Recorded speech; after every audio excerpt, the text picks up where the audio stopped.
is Ken Mitchell, who is the Special Assistant Director for EPA Region 4's Air Pesticides and Toxics Management Division. And he's here to talk with us about the Clean Power Plan. I did neglect to make some safety announcements. I also have health and safety, one of which is, speakers, please be careful on these risers here. There's not a lot of room to maneuver. Also, just note where the emergency exits are in the event that we have to evacuate the building. There's 2 or 3 on the sides and 1 in the back. Thank you. Good morning, everybody. Thank you for having me, and thanks to the organizers of this event for asking me to come and speak with you. Again, let me introduce myself. My name is Ken Mitchell. I work for the Environmental Protection Agency in the Atlanta office here just a few blocks away, which I just found out is closed today because something happened to the water and there's no water. So I'll be around here most of the day, as it turns out. If you see me and you have some questions, please feel free to ask. So what I do at EPA, I work for the director of the Clean Air Program. It's our program that is in charge of implementing air pollution control equipment on all kinds of industry, cars and trucks, and just about everything. But we also will be the organization within the regional office that will be working with the states to help implement the Clean Power Plan over time.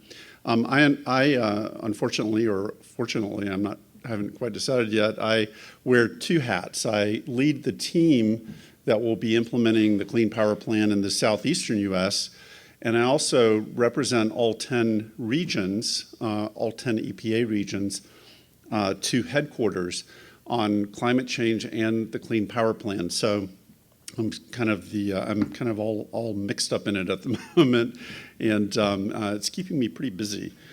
So I was thinking that it was unfortunate that I had to go second. I was going to be first and tell you what the Clean Power Plan was, so that then people who came after could critique it, what they thought was good and what they thought was bad about it. But now that Ken's gone, I can critique Ken's talk. I'm just kidding. So what I'm going to do this morning is walk you through what the Clean Power Plan is, very briefly. It is a large rule. It's, as other people have noted, it is complicated, but it's definitely doable. And I'm going to explain kind of the framework of it to you, and note that there's an opportunity right now for you to comment further on a proposal that came out with the final plan. And I have a clicker here, right? So for those of you who've read all of it, I'm still reading it myself, but for those of you who have read through all of it, I hope this isn't too boring for you. But I'm finding that a lot of people haven't been able to really read through the whole thing yet. Just because there's a lot to it, and so hopefully you'll get glean some points out of this. So one of the things that when I go to conferences and talk about the Clean Power Plan, one of the things that's not mentioned, but I'll put it on my very first slide, is why we're doing this. So we're not just doing it to do it. We're doing it for a very specific reason. And that is that climate change is a real threat. The science is pretty settled, very settled. There are multiple lines of evidence all pointing in the same direction. And the scientific consensus is that we have to do something now. And the changes are already with us. We need to keep them from getting worse. As Ken mentioned earlier, the world will be gathering in December in Paris to try and come up with a new agreement to move the entire world forward, because we have to be in this together to make it it work, to make mitigation efforts work. So that's happening in the background, but this is the reason we're doing this. We're working to reduce greenhouse gas emissions to slow and hopefully stop the devastating effects of climate change. So you need to do that in a methodical, logical, and rational way. So you ask yourself the question, well, if greenhouse gases are fueling climate change, where are the greenhouse gases coming from? And this is a pie chart, which many of you may have seen already, but it shows where the greenhouse gas emissions in the United States come from, the anthropogenic greenhouse gases. And you'll see that the two largest sources of greenhouse gases are from mobile sources, cars, trucks, planes, trains, boats, that kind of thing. But the largest concentrated source of carbon dioxide is from how we make electricity. So on the transportation side, we have a very common sense set of regulations that people tend to like, actually, to deal with CO2. And those are very simply making cars and trucks more fuel efficient. You get more miles out of the same gallon of gas, and in the process you save money and you emit less CO2. It's a good thing. I think most people can rally around that one.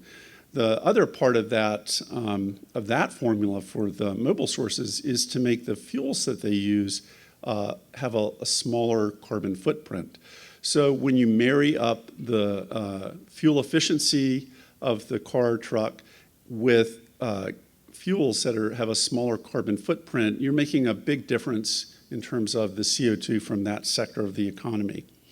So that regulatory process has been going on now for a number of years, and you all probably have noticed when you go to buy a new car that that little EPA estimated mileage thing is going up and up and up. So that's a good thing.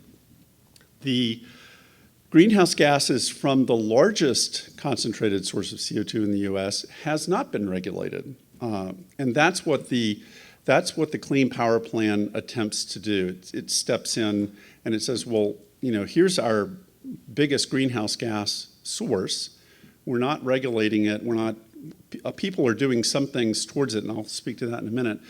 But this is the obvious place where we need to have a regulatory framework to deal with the problem.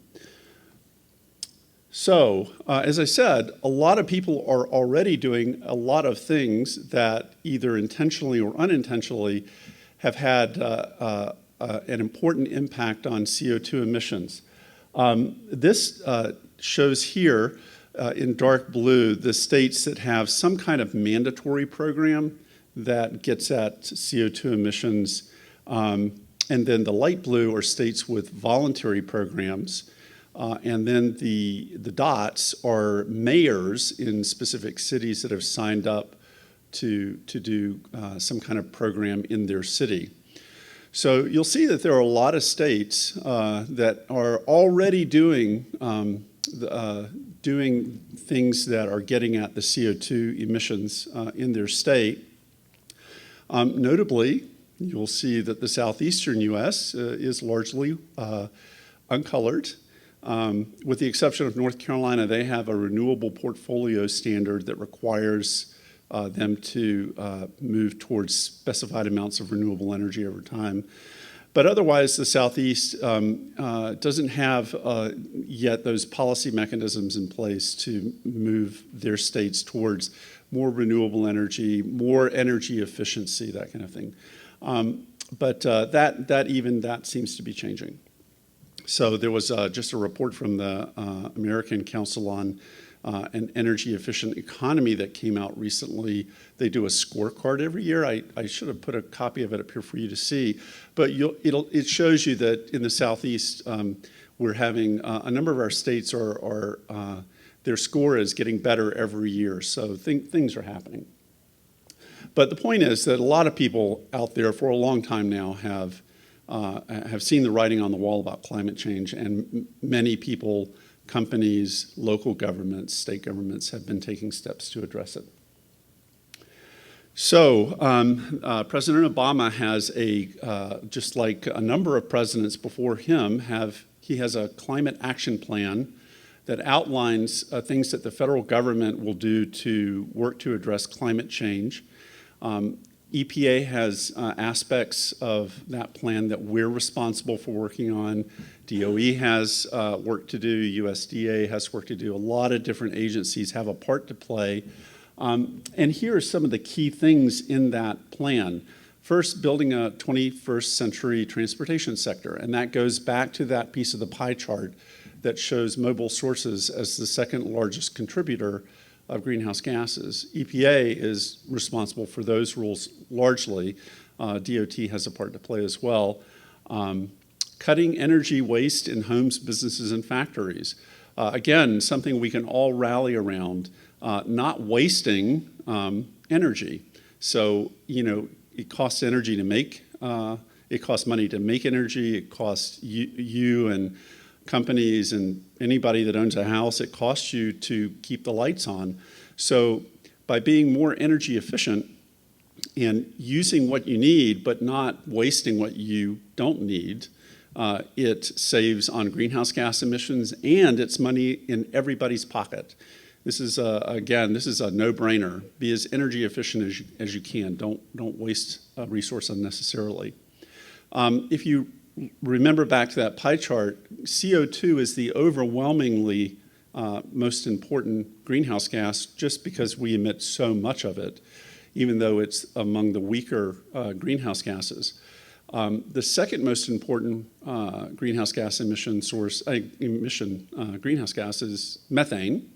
And refrigerants. So we have a number of programs to try and address emissions of those chemicals.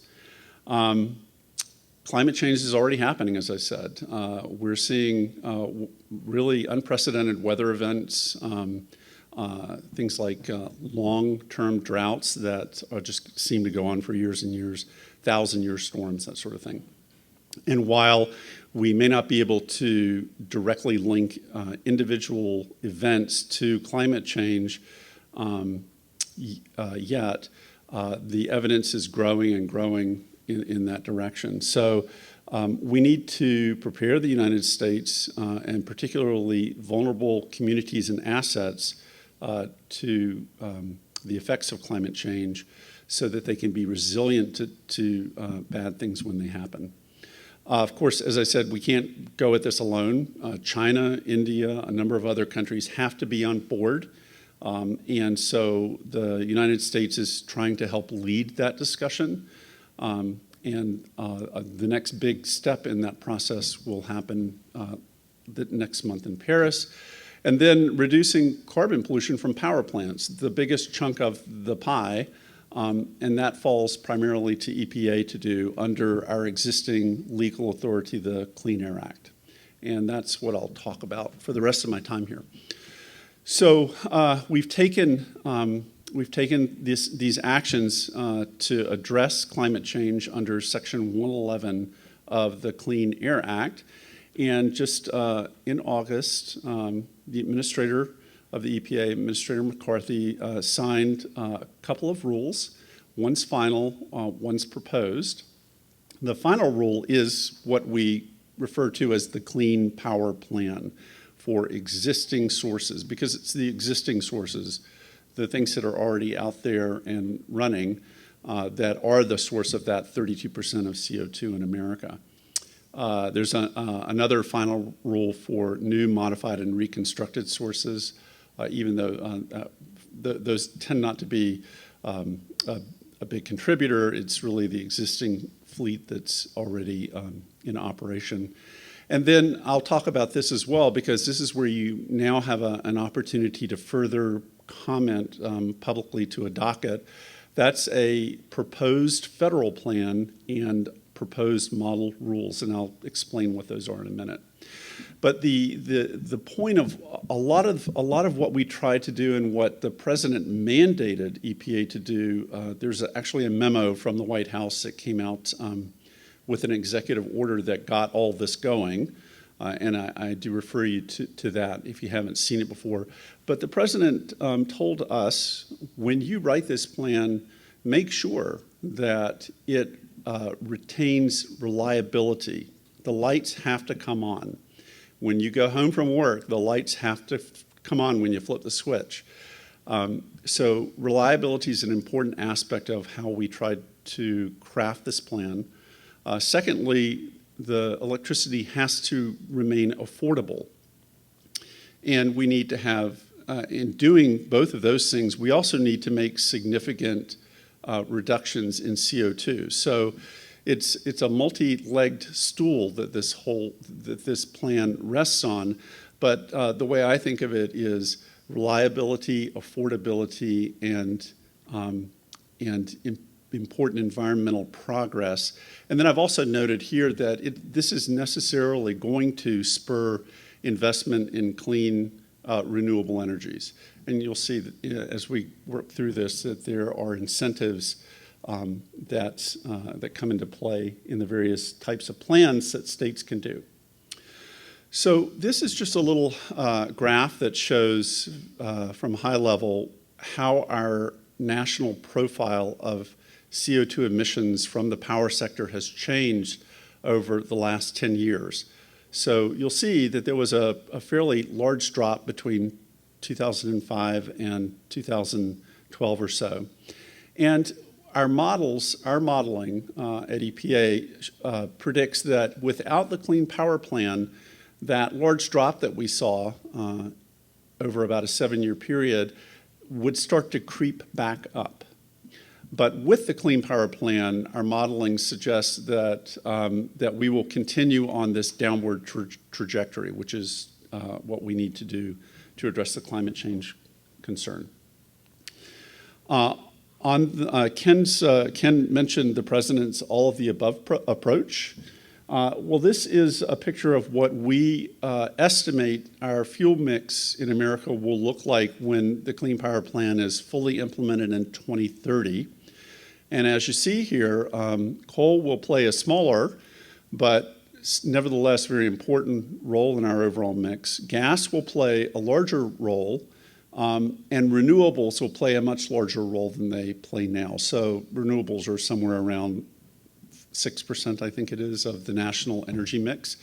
And depending on which state you're in, they're very small, and some may be a little bigger. But you see a big jump up in renewables over time. But at the end of the day, still a mix of nuclear, coal, gas, renewables. And in terms of asking the question, what are the benefits of doing this? Well, even if you take the climate change benefits off the table, there are dramatic additional benefits for public health under the Clean Power Plan. So as you reduce the CO2 emissions, you're also reducing the emissions of a number of conventional pollutants, particulate matter, that sort of thing. And our modeling also suggests that, that if you compare the costs of what it will take to do this versus the public health benefits and climate benefits, that you can see here that there's a dramatic cost-benefit ratio. Just for the public health benefits, the climate aside, just for the public health benefits of conventional pollutants, we estimate that for every $1 we spend on this, we'll get about $7 of public health benefit. So, everybody has their own take on what's a good cost-benefit analysis. But to me, I would like to own stocks that get a 7-to-1 return. Okay, so let's talk about the Clean Power Plan. Section 111 of the Clean Air Act it has two parts to it that approach a problem in different ways. So for a new source, if you're going out to a green field and you're building a brand new power plant, one part of the act kicks in, and it basically says to EPA, you have to establish emission standards, and every facility, no matter where it's at, no matter when it's built from this point going forward, has to meet those emission standards the day it starts up. That's how new sources work. But that's not the problem. The problem is all the existing sources that are already out there emitting large amounts of CO2. So the Clean Air Act Section 111D, as in dog, D is the part of the act that tells EPA how to deal with the existing fleet of a particular type of source, in this case, power plants. And there it tells EPA to evaluate the best, it's legally called the best system of emission reduction, BSER, best system of emission reduction. What is that for this type of emission source? Write guidelines for the states to follow, and then each state writes a plan back to EPA that tells us how they plan to implement our guidelines for the covered facilities in their state. So as you can see, it's just a very different way of dealing with. It's the same kind of plant, but whether it's existing or new, have their very different approaches in the Clean Air Act for dealing with those. And there's a number of reasons why Congress structured the act that way, very good reasons.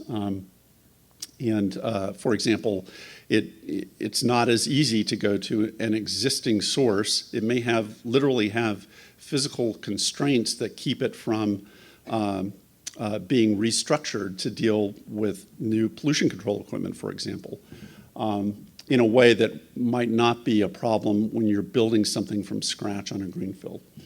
So there are a number of reasons why the act is structured that way. So what we did under 111D, we looked at the power industry and how it actually operates. And as you all know, I'm not a power expert at all, you guys are, so you'll all know this, but power plants don't run one by themselves in a vacuum. They're all connected with wires.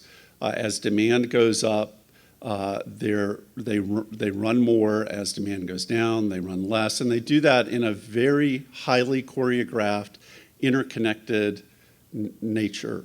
So you can even think about all the power plants and the wires that connect them and the up and down in load and production of electricity as being one gigantic machine. And in fact, the Eastern Interconnect, I've heard it said that if you look at it that way, that the Eastern Interconnect is among the largest machines on the planet. So when we were trying to think of and looking at the BSER considerations, we landed on the idea that what constitutes BSER for this particular type of industry really should take into account that interconnected nature of the power industry. And so we came up with 3 building blocks that, when taken together, we consider to be the best system of emission reduction for this industry. So I'll show you what those 3 building blocks are. And then we translated that analysis with those 3 building blocks into technology-specific emission rates and state-specific numerical goals.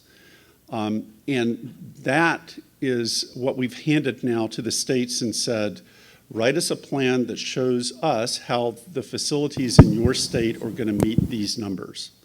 And that's in a nutshell. So let's go on to where these covered facilities are. So this is a map that shows you where we think the electric generating units that are very likely to be covered or that fall under the Clean Power Plan are located. The blue dots are the fossil steam generating units, and the orange dots are the natural gas combined cycle units. So as you can see, there's most of them are in the east, as you would expect, because we use a lot of coal and gas here. So the 3 building blocks are here, and they're very straightforward, and they're very rational. They're exactly the kinds of things you would expect. First, be as efficient as you can. Efficiency, efficiency, efficiency. So within the power plant, squeeze every electron you can out of every piece of coal that you burn. Squeeze every electron that you can out of every amount of natural gas that you burn. So any plant operator is going to tell you, well, that's really my main job, is to be as efficient as possible. And a lot of companies are extremely efficient, and we have really good lessons to learn from them. But our analysis showed that there's always the opportunity to do a little bit better. So part of our, in calculating the goals, was to evaluate how much more efficiency we thought we could squeeze out of the existing power plants. The second thing is to provide incentives to move generation from coal plants to underutilized natural gas plants. And the reason why we do this, a lot of people know this, but many people don't. For the same amount of energy that you produce between coal and natural gas, you get approximately half the greenhouse gases emitted from natural gas. So you're providing the same amount of energy, but you're getting half the CO2. And also, that's where a lot of the co-pollutant emission benefits come from as well. Natural gas is just a much cleaner source of energy. So the Clean Power Plan assumed that specific amounts of coal generation would shift over to natural gas, and that's where a big drop in the CO2 would come. And then finally, the Clean Power Plan also incentivizes the rollout of more renewable energy over time. So it's just as simple as that. Let's make our power plants as efficient as possible. When we burn fossil fuel, let's burn more gas, and let's also ramp up our use of renewables. And it's the combination of those three building blocks that we use to calculate the goal for each state. Now, when we did this analysis, we did it taking into consideration the actual interconnectedness of the power industry. And as you all probably know, there are three main interconnects in the United States. So the eastern, the western interconnects, and ERCOT, which is primarily Texas. And so we ran these calculations using these three building blocks. We did it in the West, the East, and in Texas. And we used the answers that came out. We picked the answers that were the least onerous. We picked the least restrictive of the answers, and we then said, everybody in the United States do it this way. So we didn't pick the most restrictive, we picked the least restrictive of the answers from our three different analyses. And then we said, okay, this will apply nationwide, this least restrictive answer. So we heard during the proposal for the Clean Power Plan, we heard loud and clear that people, the industry and the states need as much flexibility as possible to take their unique considerations into account.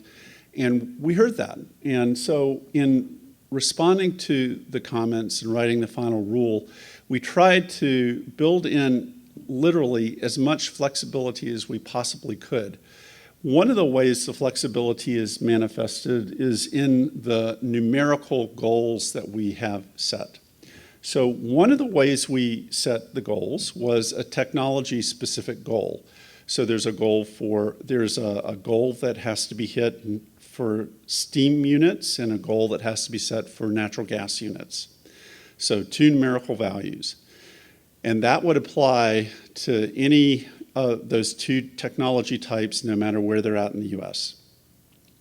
Then, to provide another flexibility, we took those two technology types and we looked on a state-by-state basis and asked the question, what percentage of generation is actually made in, say, North Carolina by steam, and what percentage is made of the electricity is generated by gas? And we numerically combined those to give a state-specific number, state-specific goal. So that's the third number that you could use. And then we also heard from people that these rates that we're expressing the goals in, pounds of CO2 per megawatt hour of energy delivered, that's fine. Some states are thinking about going with a rate-based approach. But other states and other stakeholders said, you know, we really want this number to be in the form of a mass-based goal. So just tell us how many tons of CO2 we're allowed to emit on a yearly basis, and we'll hit that number, which is a different way of expressing, an equivalent but different way of expressing a rate-based goal. So we converted these rate-based goals into mass numbers and presented that as another way that a state could form its plan. The first flexibility is that we presented the rates in a number of different forms, all of which are equivalent. So Ken mentioned that we also pushed the time frame back for getting this done. We had originally proposed that the compliance period would start in 2020. A lot of people told us that it would be hard to do that, very hard to do that. And we heard them. And so in the final rule, the compliance period starts in 2022 and phases in three periods up to the final compliance date of 2030. And I did want to mention here that as you saw in the building blocks, that renewable energy was part of the calculation of the goals. In the proposal, we had also included a building block for energy efficiency. So in the final rule, that was taken out of the BSER calculation. That said, energy efficiency remains a very important way that states can comply with the goal that we've set. So even though we use 3 building blocks to come up with the state's goal, numerical goal, we have also said you can use a lot of other things to comply with that goal. For example, even though we didn't put energy efficiency into the calculation, you can use energy efficiency to meet your goal. You can use a lot of other things as well. But energy efficiency, as I said early in my talk, efficiency, efficiency, efficiency. So it's still there. It's still an important part of complying if you choose to do that. So the guideline, the timeline for this is the rule was signed on August 3rd. It was published in the Federal Register, I believe it's 2 weeks ago this Friday. States have until September 6th of next year to do one of two things. They can either turn in a final plan, or they can turn in a request for an extension for 2 years. And it would surprise me greatly if almost all states didn't do that. And we've set a really pretty low bar for asking for an extension. So basically, most states are going to take about 3 years to give us their final plan, which would be due September 6, 2018. Then the compliance period, the phase-in period begins in 2022, and final compliance has to be achieved by 2030. So it's 15 years from now. And that is in recognition of the fact that this is the biggest boat in the, in the universe, in our universe anyway. It's the biggest boat we have to turn. There are a lot of players, a lot of complicated issues, a lot of analysis has to be done. You know, it's going to take some work to get this done. And this long phase-in period is meant to recognize that and give the time for the power industry to do this to do this well and to meet their needs. So remember I said that once we put these numbers out, we tell the states, here's your goal. Give us a plan that describes how the facilities in your state are going to meet this goal over time. And there are a lot of plan type, it's just like, getting health insurance. There's a lot of different plans you can select from, but they all keep you hopefully healthy. We've done the same thing here. We've provided a lot of different avenues or pathways for writing a state plan, and they fall into kind of two bins. One bin is called the Emission Standard Plan bin, and that's where the facilities, all the goals that they have to meet are federally enforceable. And then there's a state measures plan where the state can include some items that are not federally enforceable. They're state-only enforceable, but typically you also have to include a federally enforceable backstop. So this is meant to provide the flexibility that states said that they wanted to have as they craft their plans. And I know you can't read this, but this is just to show you the 6 main plan pathways that we've provided. One, the top set is for if you select a mass-based approach if you want to do that kind of approach. There are 3 main ways you can do that. If you select the rate-based numbers, there are 3 main pathways you can do that. And we have also, to help make it easy for folks, we have also proposed a model rule that's based on a mass number. Am I almost done? Yeah. Okay. And a rate-based, a rate-based model rule. It's basically states can pick, they can take the whole thing and it's presumptively approvable. Or they can choose to take part of it and craft part of their own plan. So there's just a lot of flexibility here in terms of which way they go. So I just have a couple more slides and I'll stop. One is that, as I said, we use 3 building blocks to calculate the number.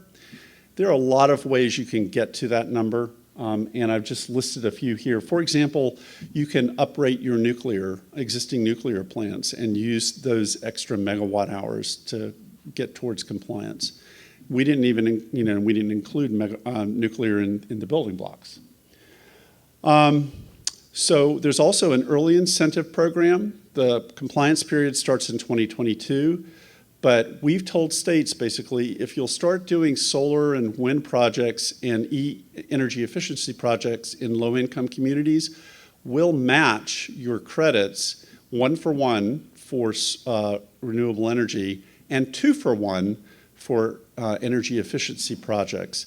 So, there's a lot of work out there that's ready to go, and we want to incentivize early action. So we have this Clean Energy Incentive Program to help make that happen. I want to speak briefly about reliability. I said it at the beginning. Reliability is one of the legs of our stool here, and we've made sure that reliability is a very important consideration in the Clean Power Plan. Nobody wants the lights to go off, nobody more than EPA. So there's reliability safety valves.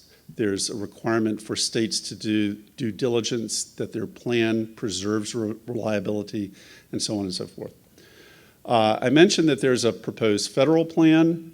It's really a proposal for EPA to step in and impose a plan on a state that doesn't do a plan.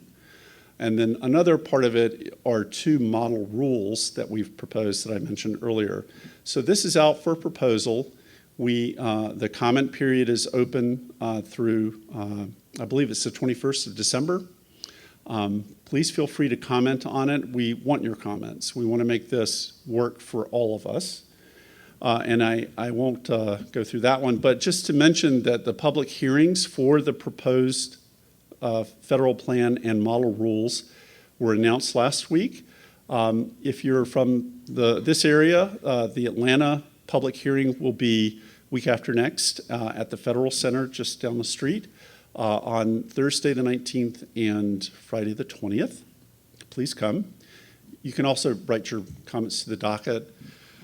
To help folks do their analyses and write their plans, we've created a Clean Power Plan toolbox where we have all kinds of tools, computer tools, guidance, policies, all kinds of stuff. And we continually add tools to this toolbox as they're identified. And we want your ideas about that too. Is there some really important tool that people need to know about? Let us know, and we'll consider putting in the toolbox.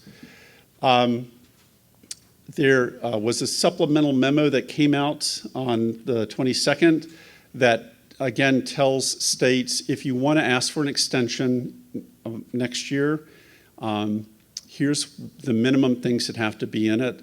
As I said, it's a fairly low bar, and we expect lots of people to take advantage of this. We do a lot of webinars on specific topics around the Clean Power Plan.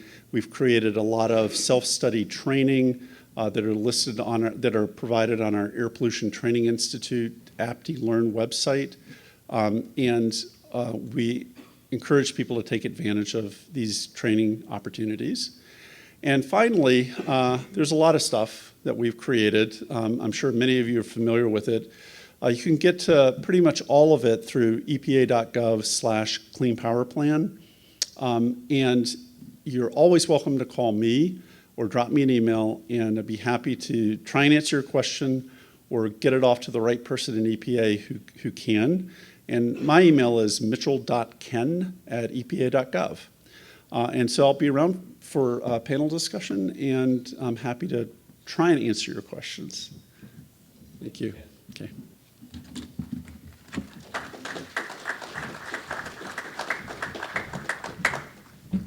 Since, as Ken mentioned, he will be here for the panel discussion, so you'll have more than ample opportunity to direct any questions you have to him during the panel discussion. Our next topic is the use of bromide derivative used for mercury control compliance.